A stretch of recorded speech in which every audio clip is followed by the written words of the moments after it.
300.000 evra, onda kontam da bi prodao. Ne, ja sam znači. Ajde ljudi, zovemo Janka, znači kažem još jednom godinu danas nisam čuo sa njim, evo sad ću ga nazvati i GG. Borna, hvala na subscribe, Leon, hvala na subscribe.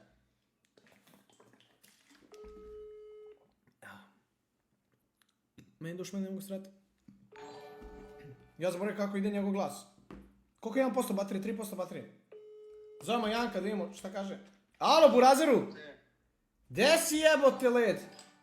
Evo, gde si ti? Kako si? Pa, brate, onako. Šta bilo za YouTube jebote? Evo, sad smo pali live, svi mi pišu da ti ugasili kanal.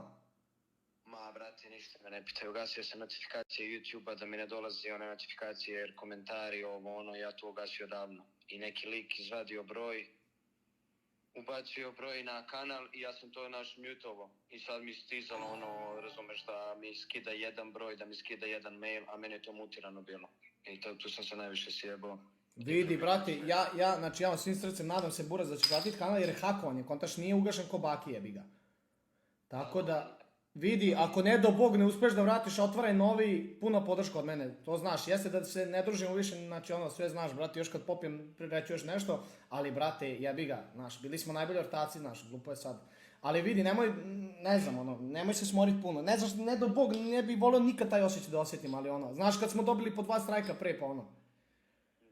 Da, ma hvala, brate, hvala na podršci, ljubite, brate, samo streamuju dalje. Ajde, ljubite, brat, puna podrška da vratiš kanal, ljubite, brat. Evo, svi srce za brata Janka. Nemoj se puno smoriti. Ajde, brate, pozdrav za ljude, ljubite, brate. Ajde, čao. Eto, brate, jebi ga, nije se vidio broj, nemojte hejtat ljudi moji. Što lažete da se vidio broj?